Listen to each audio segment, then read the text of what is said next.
बिस्मिल्लाहिर्रहमानिर्रहीम। जैसे कि कल हमने लॉज ऑफ लॉगरिथम दो लॉ हमने प्रूव किए थे और कुछ क्वेश्चन मैंने सॉल्व कराए थे कि जो फाइनल एग्ज़ाम्स के अकॉर्डिंग थे। अभी आज हम नेक्स्ट लॉ यानी लॉ नंबर 3 को हम जब प्रूव करेंगे, जैसे कि लिखा हुआ है क्वेश्चन, लॉग ए की power m upon power n is equal to n log a की पावर n। ये आ जाएगा, ये हमारे पास लॉ है। और अब हम यहाँ पे सपोज करेंगे लेट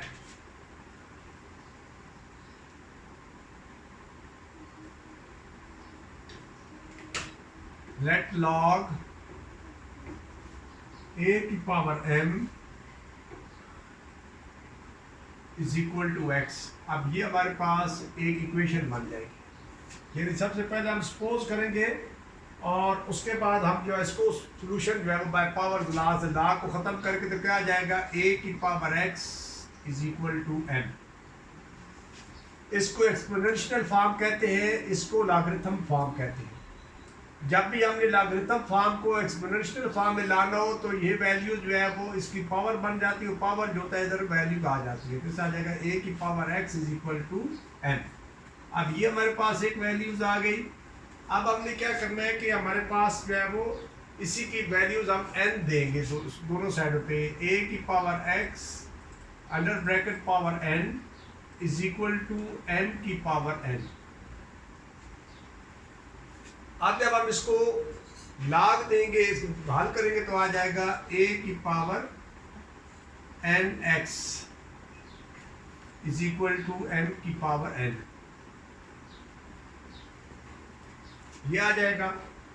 अब हमने जब इसका लॉग लेंगे तो ये आ जाएगा हमारे पास लॉग। दोबारा हम जब लॉग लेंगे तो जैसे मैंने रूल बताया है कि जब एक्सपोनेंशियल फॉर्म में लिखना है तो उस वक्त ये वैल्यूज जो है वो इंटरचेंज हो जाती हैं। अभी जो है वो जब हम इसको लॉग में लिखेंगे तो फिर इनकी पावर जो होती है वो इंटरचेंज हो जाएगी। तो ये आ जाएगा लॉग a की पावर mn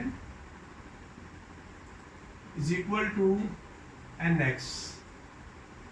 ये आ जाएगा। अब आपने यहाँ पर x की वैल्यू आपने ये सपोज की थी। अब जब इसकी आपने वैल्यू ये सपोज की थी तो अब आपने x की जगह पे आपने इसको पुट कर देंगे। तो क्या आ जाएगा हमारे पास, लॉग a की पावर log a की power mn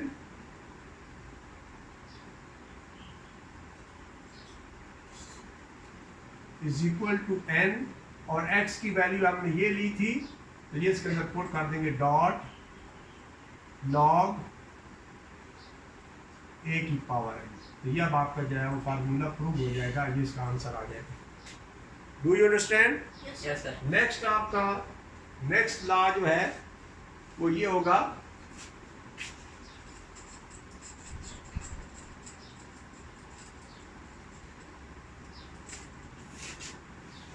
next law log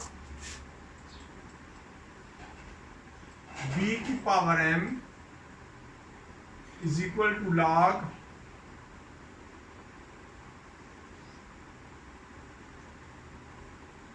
a की power m upon log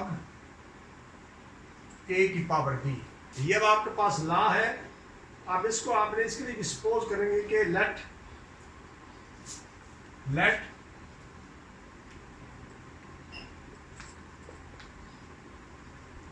log b की power m is equal to x। ये हमने सपोज कर लिया कि log b की power m is equal to x।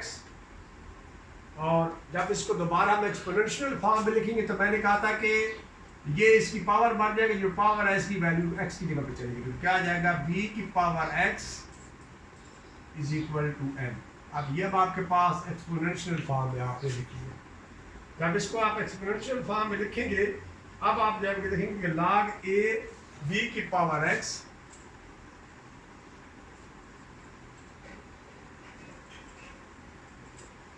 log a b की power x is equal to log a n।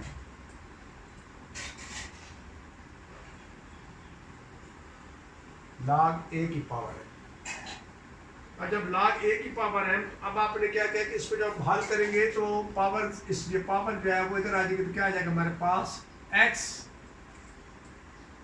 log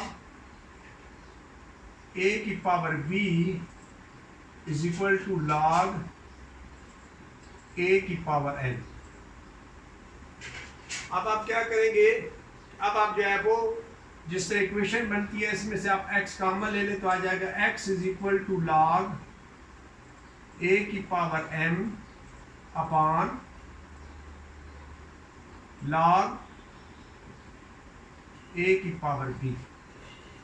अब x हमने जो एक्सपोज किया था वो इस x की वैल्यू पुट कर देंगे तो आ जाएगा, यानी यहां पर आ जाएगा log, इधर x ही लिखे तो आ जाएगा log b की power m is equal to log a की power m upon log a की पावर b। यह अब आपका जो है चौथा लाभ ये आपका प्रूव हो गया। अभी हम इस क्वेश्चन की तरफ जाएंगे।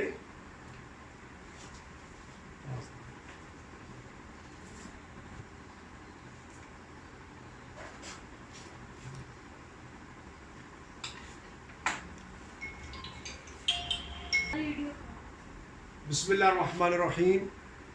अभी हम देखेंगे कि क्वेश्चन जो इंतहाई इम्पोर्टेंट है, इसी में इसको सॉल्व करने की हम कोशिश करते हैं कि देखिए हमारे पास ये क्वेश्चन जो है वो एक्सपोनेंशियल फॉर्म में लिखा हुआ है। अब इसको हमने लॉगरिथम फॉर्म में लिखना है, तो इसको लॉगरिथम फॉर्म में लिखने के लिए सबसे हम देखेंगे कि हमारे पास log 84.5 की पावर 1/2 जब मल्टीप्लाई होगा तो प्लस आ गया, प्लस log 39.7 की पावर 1/2 अपॉन log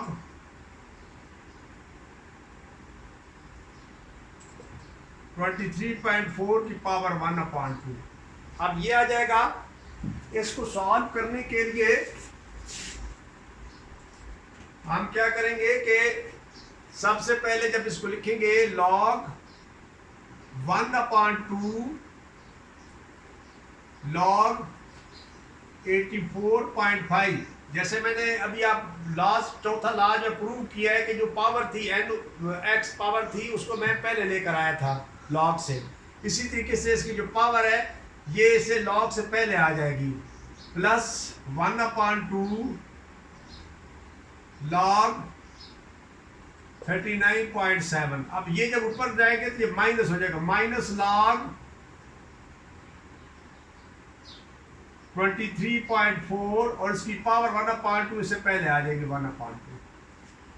अब देखिए यहाँ पर एक मैथमेटिकली कि तमाम का जो log से पहले है वो 1/2 है, 1/2 हम कॉमन ले लेंगे, taking the common 1/2 is equal to, इसको हम कहेंगे log x is equal to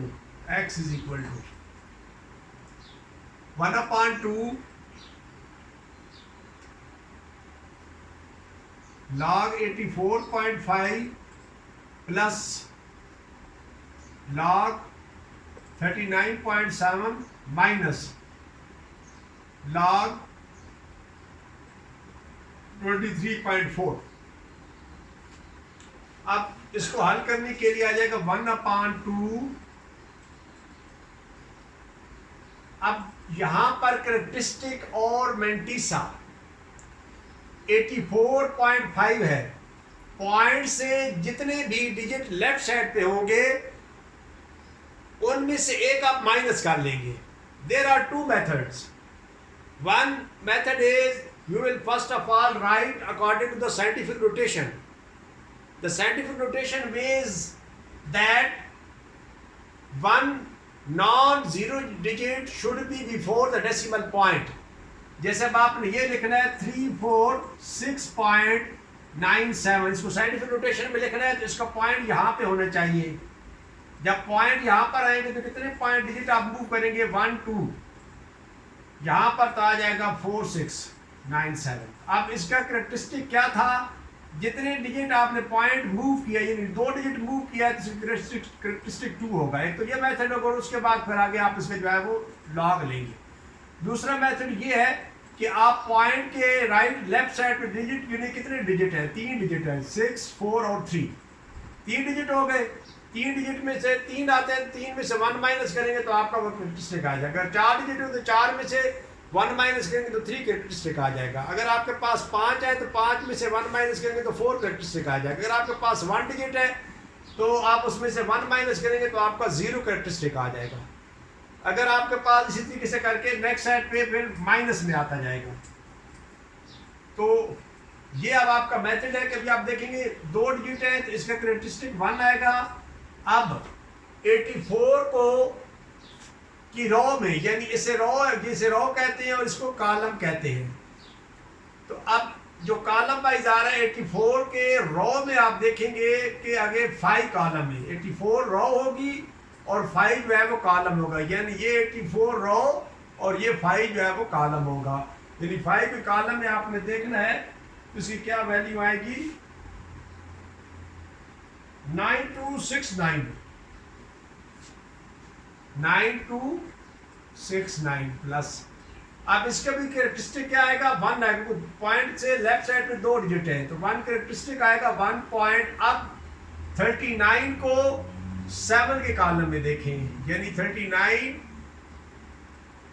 रो और 7 कॉलम, 39 रो और 7 कॉलम में जब आप देखेंगे तो हमारा आंसर आएगा 5988 5988 माइनस। अब इसके भी देखिए 2 डिजिट के बाद है तो 1 डिजिट माइनस करेंगे तो क्या आ जाएगा, 1 आ जाएगा, 1 पॉइंट। अब आप 23 को, यानी ये कॉल रो हो जाएगी आपके पास 23 और कॉलम आपके पास आ जाएगा 4। इसमें देखेंगे तो ये अब आपके पास आ जाएगा 3692।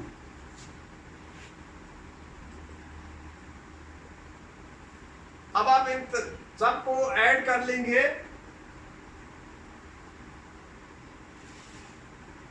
ऐड करके माइनस करेंगे तो आपके पास आंसर आ जाएगा 1/2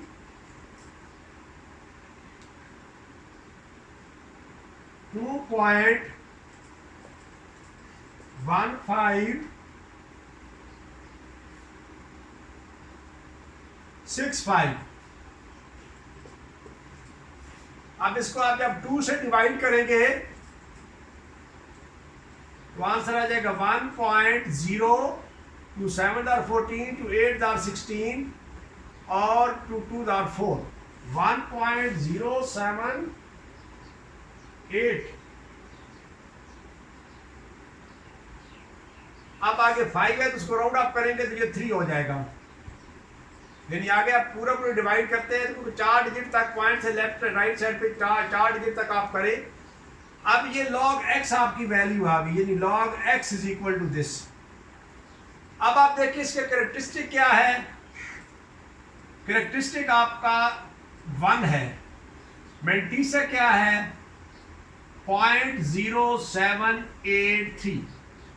अब आप 0.07 को 8 के कॉलम में, ये रो है और ये 8 कॉलम है, इसमें देखेंगे और फिर आगे 3 के डिफरेंस में देखेंगे तो आपके पास आंसर आ जाएगा 0.0783।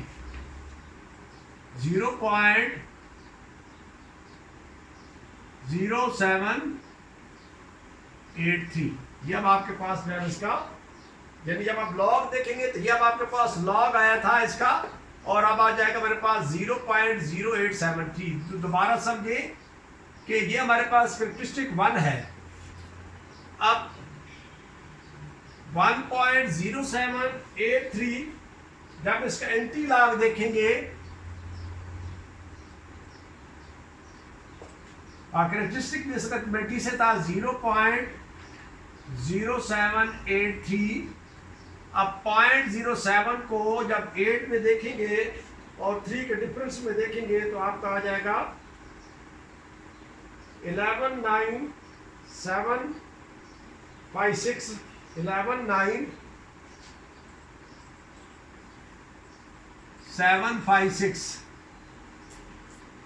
आप देखें कि अब आपका एक कैरेक्टरिस्टिक है, अब इसको आपने पॉइंट लगाने के लिए डबल करना है, यानी अगर एक कैरेक्टरिस्टिक होगा तो 2 डिजिट के बाद लगाएंगे, पॉजिटिव होगा तो लेफ्ट टू राइट पॉइंट लगाएंगे, नेगेटिव होगा तो राइट टू लेफ्ट पॉइंट लगाएंगे। तो हमने 2 डिजिट के बाद पॉइंट लगाना है, तो ये आ जाएगा हमारे पास 11.975 आपका जो है वो आंसर है।